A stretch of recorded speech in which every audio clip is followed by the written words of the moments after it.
it's Leela, the proud poly kinky queer slut. Today I want to talk about a phenomenon that happens all the time. We are our own worst critics. We are mean to ourselves, and our talk track about ourselves tends to be worse than our talk tracks about other people in our own mind. So we tend to judge ourselves more harshly than we judge other people as a general rule. And it's kind of a normal thing. Most people do this, and it's a good idea to practice not doing this. But how do you do that? How do you counter that? How do you actually start to treat yourself nicer? How do you have basic respect for yourself? It's not something that we are taught generally in our society to do. And I know that a lot of folks have this concern and this issue, and certainly I've struggled with it for years. I am happy to say I'm in a place now where a lot of the time my talk track's not very negative. It's almost, sometimes it's downright positive. And that's been years and years of work. So here's a quick tip that helps. First thing is notice. When you're being mean to yourself, notice that you're being mean to yourself. Just acknowledge, maybe write it down, or just stop for a second and say, oh, wow, that wasn't a really nice thing to think of myself. That wasn't a nice thing to say to myself. Wow, if somebody else said that to me, I would be really mad at them. So notice, and then praise yourself for noticing. Actively praise yourself for noticing. So a lot of times what happens is we berate ourselves. We notice we're being mean to ourselves. And then we just are like, oh my God, I'm being so horrible to myself. Why am I doing that? I must be a horrible person. I'm so mean to myself. Well, stop that. So you can't stop the negative thing you thought about yourself when you notice it because you've already thought it. But what you can do is you can stop yourself from berating yourself about it.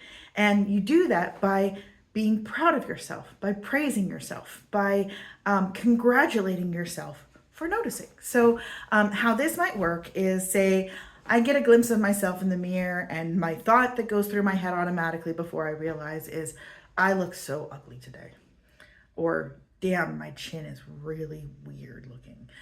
Whatever it is, whatever your thing is. And, that's happened, my face is falling. I'm like, a little bit more down because I look like a fucking freak. But then I notice, oh, wow, that was not a nice thing to say to myself. Like that was really mean. I would never say anything like that to anybody else.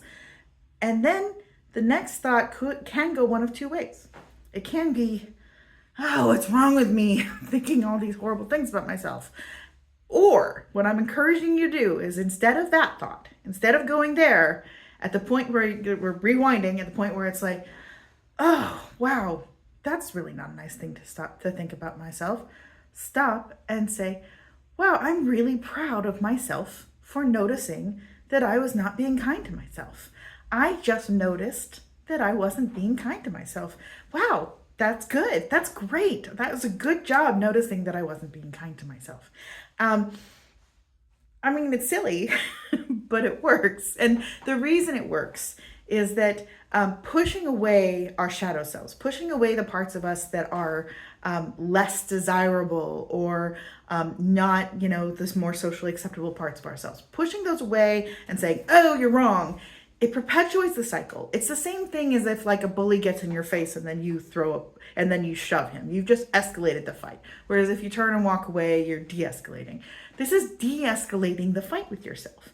It is creating a situation where that part of you that is like attacking you for whatever reason, that part of you that is acting out by making you feel bad about yourself, gets a little attention and gets some praise.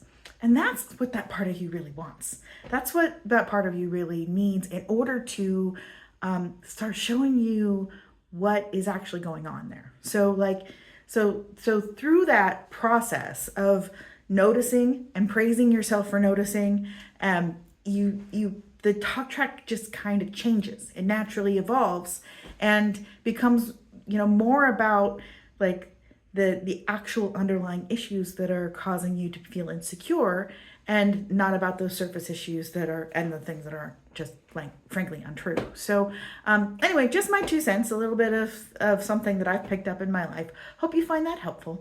This is Leela, the proud poly kinky queer slut. Have a great day.